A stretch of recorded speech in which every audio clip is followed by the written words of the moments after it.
आपकी wife parlour में भी काम करती थी, तो किस लड़के पे आपको शक है कि उसके साथ हो गई?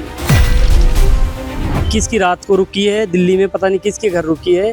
वो मुस्लिम फैमिली से बिलोंग करते हैं, पर ये कोई मुसलमान बंदा था जो काम करता था पार्लर में, उसके साथ इसका कोई रिलेशन बन गया है। मामला आपने ये भी बताया कि बीच में वो आई, उसके बाद आपकी लड़ाई भी हुई, आप कहीं बाहर भी गए, वो ऑटो से जा रही थी, आपने उसको पकड़ा। फिर कह रही मैं उल्टे सीधे कर्म करूंगी, ये करूंगी। मैंने तब भी इसके ऊपर शक नहीं किया, फिर भी मेरे को विश्वास था कि अपना इंसान गलत। मतलब उन्होंने आपको खुद ही कहा कि मैं ये उल्टे सीधे कर्म करूंगा? हाँ जी। तो आज 19 दिन हो गए जी, अभी तक कोई खबर नहीं है, कोई पता नहीं है कहाँ है कहाँ नहीं है। थाने में रिपोर्ट दर्ज कराई? थाने में रिपोर्ट लिखाई है 5 सेक्टर में। शक के बुनियाद पे कभी नहीं गया कि मेरी वाइफ गलत हो सकती है। इनकी वाइफ है और ये वो लड़का है जो उस पार्लर में काम करता था। नमस्कार, स्वागत है द सबन न्यूज़ हरियाणा में। तो जैसे कि हम आपको पंचकुला की क्राइम की खबरें दिखाते रहते हैं, या फिर कोई मर्डर हो गया वो खबर दिखाई, यानी वो भी कहीं ना कहीं क्राइम हुआ, तो आज एक मामला सामने, बहुत ही संगीन मामला है। और संगीन भी क्या, इतना अजीब मामला है कि आज की दुनिया का जो माहौल है किस तरफ जा रहा है। यानी कि एक, अगर माँ की बात करें, एक माँ अपने बच्चों को छोड़ के चली जाती है बिना अपने पति को बताए, और वो 2 बच्चे जो मासूम, उनको ये पता ही नहीं कि उनकी माँ किधर है, इस वक्त कहाँ है।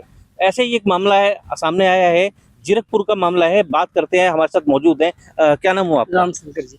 रामशंकर जी। जी। रामशंकर जी, क्या मामला है ये, थोड़ा बताएंगे? मेरी वाइफ जी मेरे से गुस्से में, और वैसे सबसे पहले तो अपनी वाइफ का नाम बताओ। वाइफ का नाम शांति है। शांति है। जी। शांति, जो ये शांति है, कब गई है, कौन सी तारीख में गई है? ये मेरे यहाँ से अपने मामा के यहाँ देखने गई थी, चोटिल थे।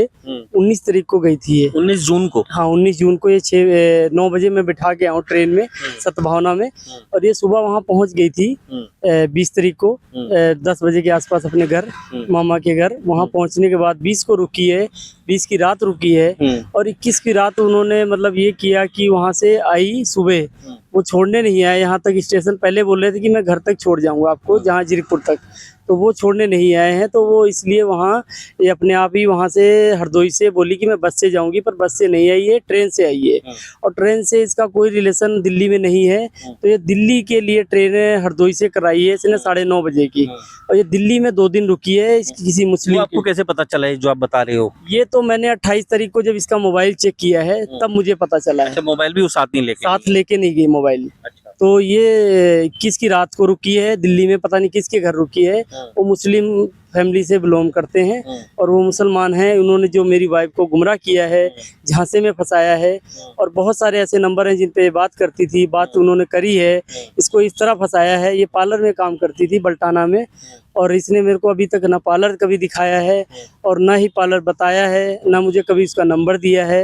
पर ये कोई मुसलमान बंदा था जो काम करता था पार्लर में, उसके साथ इसका कोई रिलेशन बन गया है। तो उस करके उन्होंने ऐसा गुमराह किया। आपके साथ उसका तालमेल कैसा था, आपकी वाइफ का? मेरा तालमेल सर, जो भी उसका कहती थी बहुत अच्छा था। मेरे से कभी ऐसा नहीं करती थी बिरेव कि दूसरा कोई लगे कि ऐसा उसको लगे, उसने महसूस नहीं करने दिया। तो मैंने कभी आप अपनी वाइफ के ऊपर शक नहीं किया, इस बात के लिए कि इतना विश्वास था कि ये क्या करती क्या नहीं करती, मेरी बात मान लेती थी, ऐसा नहीं है। और मेरी बात मानती थी, मैं भी उसकी पूरी बात मान लेता था। इसलिए इसमें कभी आज तक, मेरे 12 साल हो गए शादी के, कभी शक नहीं हुआ आज तक, कभी भी शक नहीं हुआ। तो इसी शक के बुनियाद पे इसने मेरे साथ ऐसा किया। मतलब मैं इतना अच्छा निकला, सीधा निकला, और उसने पीछे से मेरे साथ ऐसा किया, उसने किया। या वो वापस कब आई है आपके पास? मेरे पास 23 तारीख को 8 बजे रात को आई है। 23 तारीख की रात को 8 बजे आई, तब तक भी सब कुछ सही था? हाँ, तब तक बिल्कुल सही था। तब तक मेरे को कोई शक नहीं था, कोई पता नहीं था। अब ये लड़ाई नॉर्मल करी इसने, नॉर्मल लड़ाई पहले भी 1-2 बार हो चुकी है, ऐसे छोटी मोटी लड़ाई करती थी, अपना चुपचाप घर में रह लेती थी, और उसके बाद कुछ नहीं धरता। आपको कभी शक नहीं हुआ कि कोई नहीं, किसी नहीं, तरह ऐसा का कभी जो बाहरी किसी से चक्कर हो? नहीं, ऐसा कभी शक नहीं हुआ। ये पहली बार, फर्स्ट बार ही ऐसा हुआ है, और पहली बार ही इसने ऐसा शक करके और ऐसा क्राइम किया है इसने। अभी बातों बातों में, खैर ये क्राइम नहीं है, ये तो उन्होंने अपनी मर्जी जताई। मामला आपने ये भी बताया कि बीच में वो आई, उसके बाद आपकी लड़ाई भी हुई, आप कहीं बाहर भी गए, वो ऑटो से जा रही थी, आपने उसको पकड़ा। हाँ, वो हाँ। वारदात क्या थी? वो वारदात ये थी सर, ये 24 तारीख को सुबह अपने आप घर से भाग गई है। और ये भागने के बाद, क्योंकि हम तीनों बच्चे इतने परेशान थे, बुखार में पड़े थे, तीनों के तीनों, माता निकली थी, इतनी बीमार थे, सब कुछ थे, फिर भी उसने एक बार बच्चों की तरफ नहीं देखा, मेरी तरफ नहीं देखा, फिर भी मैंने सोचा चलो ये लड़ाई में कर रही है, गुस्से में है, अपने आप भी गुस्सा कर रही है, तो हो सकता है ये ना देखा हो, ना वो करे। मैंने कहा चलो ये 24 तारीख को सुबह भाग गई अपने घर से, मेरे घर से चली गई जीरीपुर से। तो इसको मैंने देखा, सो गया था, मेरी दवाई खाई थी तो नींद में था, मैं सो नहीं के सुबह जैसे उठा, और उठने के बाद इसको देखा ये घर से निकल गई, और इसको मैं आके वहाँ पटियाला चौक के आसपास पकड़ा आके। फिर मेरे से वहाँ लड़ाई कर रही है, छीना छोनी कर रही है, आ नहीं रही थी। तो मैंने अपने दफ्तर वालों को बुलाया कि सर यहाँ पे आ जाओ, मैं अपना मोबाइल भी भूल गया था। तो दफ्तर वालों ने आके मेरी हेल्प करी और मेरे को समझा समझू के घर ले आए वापस। आप कौन से पेशे में काम करते हो? मैं BSNL में जॉब करता हूँ जी। BSNL में। तो दफ्तर वाले कौन आए थे? दफ्तर में मेरे आए थे काफ़ी लोग, जेई वगैरह आए थे, और ये सब लोग समझाने आए थे मेरे को कि आप ऐसा ना करिए। उनको भी समझाया, मुझे भी समझाया, मेरी कोई गलती नहीं थी। मैंने फिर वो घर चली गई? हाँ, फिर वो क्या हुआ सर, 24 तारीख को समझाया उन्होंने, उनकी बात मान भी ली। वो जाने के बाद फिर ये बिगड़ गई अपने आप। फिर कह रही मैं उल्टे सीधे कर्म करूंगी, ये करूंगी। मैंने तब भी इसके ऊपर शक नहीं किया, फिर भी मेरे को विश्वास था कि अपना इंसान गलत। मतलब उन्होंने आपको खुद ही कहा कि मैं ये उल्टे सीधे कर्म करूंगा? हाँ जी, कभी मुझे फंसा दे या कुछ करे, कि कहीं फांसी लगाने की धमकी दे रही, कभी कुछ कह रही। तो मैं कहा तू ऐसा कर, मैं तेरे ननिहाल में मैके में छोड़ देता हूँ। पंचकुला में रहते हैं 5 सेक्टर में इसके जो लोग रहते हैं, चाचा रहती, मौसी रहती, और ये सब लोग रहते हैं जी। तो उनके यहाँ मैं शाम को 5 बजे छोड़ आया 24 तारीख को। उन्होंने बोला कि आप जाओ बेधड़क रहो जाके, कोई दिक्कत नहीं, मैं इसको रख लूँगा, जब भी कोई दिक्कत आएगी मैं इस काम करेगी, जैसे मैं कर रहा हूँ वैसे ये करेगी, और आप ले जाना जब तक रहेगी, और नहीं तो मैं छोड़ जाऊँगा। तो उन्होंने ऐसे बोल के मुझे वापस चलाया। उनके पास 24 की रात रुकी, 25 की रात रुकी, 26 को क्या हुआ, वो लोग काम करने चले गए। 26 को सुबह 9-10 बजे जो भी टाइम हो, ये वहाँ से चली गई। यानी कि पंचकुला सेक्टर 5 से ही ये चली गई? हाँ, मेरे घर से नहीं, चली गई उनके घर से। तो आज 19 दिन हो गए जी, अभी तक कोई खबर नहीं है, कोई पता नहीं है कहाँ है कहाँ नहीं है। थाने में रिपोर्ट दर्ज कराई? थाने में रिपोर्ट लिखाई है 5 सेक्टर में। तो रिपोर्ट मेरी नहीं लिखी है, मेरे ससुराल वालों की लिखी गई है। उन्होंने लिखाया है कि ये लड़ाई डंडे करके इस तरह जो भी लिखा दिया उन्होंने, तो मुझे वो भी मंजूर है कि किसी भी तरह लिखा है, मेरी वाइफ आ जाए, मेरे बच्चों के पास आ जाए, कि मैं इस टाइम बहुत दुखी हूँ। जहाँ भी जाता हूँ, मैं 5-7 बार थाने गया हूँ, जब भी गया हूँ बच्चे लेके साथ में गया हूँ। ऐसा नहीं है कि एक बार। पुलिस वालों ने क्या कहना है, उनका क्या पुलिस कहना है? वाले कह रहे हैं मैं ढूंढ रहा हूँ, कर रहा हूँ कोशिश, नंबर ट्रेस लगा दिए, ये लगा दिया, सब कुछ वो बोल रहे हैं, पर उन्होंने अभी तक मेरे को कोई ऐसा नहीं बताया कि वहाँ पर है, वहाँ पर है। मैंने उनको नंबर भी बता दिए कि 10-12 नंबर हैं जिन पे आप ट्रेस करिए, 6-7 नंबर ऐसे हैं जिन पे आप ट्रेस मारिए और वहीं पे मिलेगी। ये वापस दिल्ली में जहाँ रुक के आई है वहीं गई है, और कहीं नहीं। तो देखने वाली बात है कि पुलिस की नॉलेज में भी है सारा मामला, और पुलिस ने कहीं ना कहीं फ़ोन भी अपने पास रखा था। वो जो नंबर है उन नंबरों को ट्रेस भी कर रही है।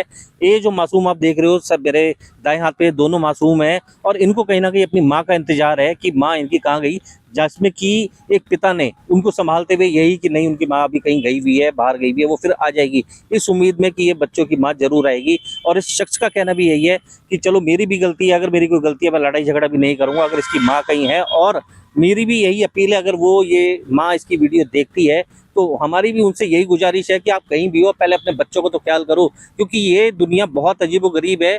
आप किन चक्करों में पड़ रहे हो, क्यों अपने बच्चों को अनदेखा कर रहे हो? और यही पुलिस प्रशासन से भी अपील है कि जल्द से जल्द इसकी माँ को खोजा जाए, और ताकि ये शख्स अपना सही जीवन अपना निर्वाह कर सके, आगे ये किसी तरह के गलत कदम ना उठाए, या फिर इन बच्चों का भविष्य क्या होगा, ये बहुत सोचने वाली बात है। सबसे बड़ी गंभीर बात ये भी है कि इनके बच्चों के नाना दादा नानी कोई है नहीं जी, कोई नहीं है। कोई नहीं है, ना मेरे परिवार में कोई है, मेरे माँ बाप नहीं है, और ना ही इनके उसमें कोई। तो आप इन रामशंकर जी को ही देखो, और रामशंकर जी कहीं ना कहीं मायूस हैं कि इनकी माँ कहीं, इन बच्चों की माँ वापस आए, और इनको देख के कहीं से भी नहीं लगता कि ये किसी तरह का कोई लड़ाई झगड़ा करते होंगे। जो भी उसकी ख्वाहिशें होती थी, वो एक बार बोलती थी, मैं 2 बार, जो भी सामान बोलती थी, जो भी लेना चाहती थी, उसने एक मुंह से बोला कि मेरे को एक आईफोन भी दिला दो बड़ा सा, वो भी मैंने इसकी ख्वाहिश पूरी की।